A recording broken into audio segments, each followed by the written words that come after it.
For most of his life, Ethan imagined strength as something visible. Confidence, boldness, the ability to stay unaffected.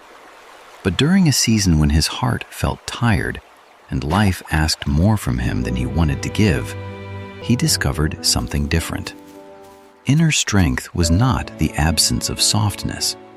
It was the quiet ability to remain gentle, honest, and steady, even when nothing around him felt easy.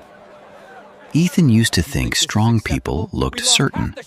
They spoke clearly, moved decisively, carried themselves as if doubt belonged to someone else.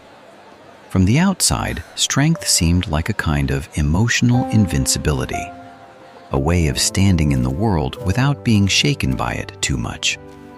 He had never felt like that kind of person. He was sensitive. He thought deeply.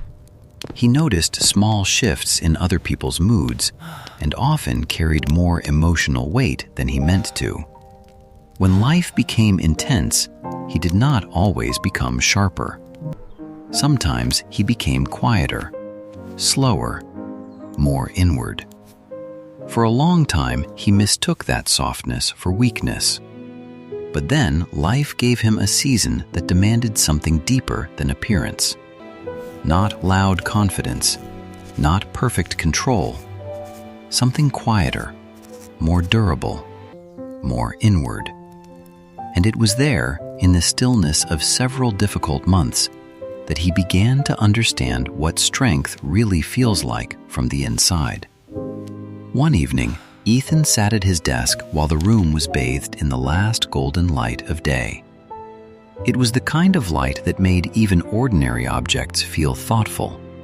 The spine of a book, the edge of a cup, the grain of the wooden desk beneath his hands. He had had a long week. Nothing dramatic had happened, and yet he felt worn. There had been emotional strain, difficult thoughts, a quiet pressure to hold himself together in ways no one else fully saw. He opened the notebook and wrote, "What do I think strength is?" He answered honestly, not crying, not needing rest, handling everything well, staying calm all the time, not letting things affect me too much. He read the list and immediately felt how unkind it sounded. No wonder he always felt behind. His definition of strength had no room for being human. He turned the page. What if strength is something else? The question slowed him down.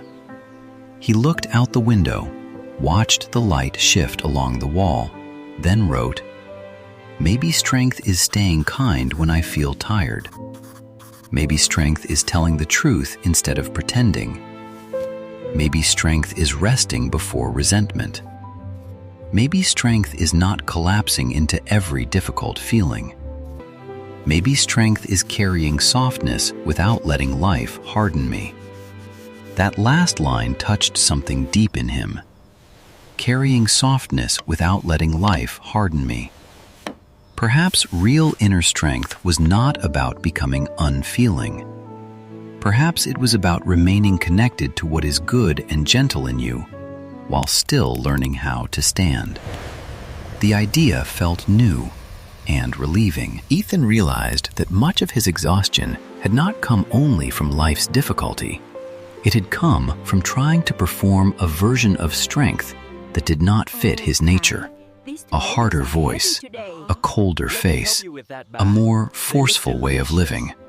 But that performance had only divided him inside. So that evening, instead of pushing himself, he wrote 3 lines. Tell the truth in this notebook. Do one quiet thing with care. Do not speak to yourself like an enemy. He stayed with those words for a while. Then he wrote freely for several pages, not beautifully, not in a polished way, but honestly, about where he felt stretched, about the weight he carried quietly, about how much effort it took not to become numb, about the strange courage required to remain tender in a world that often rewards hardness. By the time he finished, the room was dimmer, and the lamp beside the desk had become the main source of warmth. He placed the pen down and noticed that he did not feel fixed, but he did feel clearer.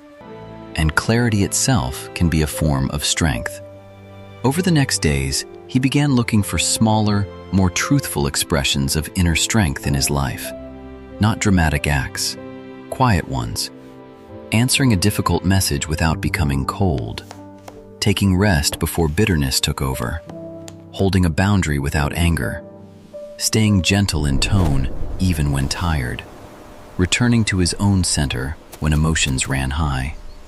These things were not always visible to others, but they mattered deeply.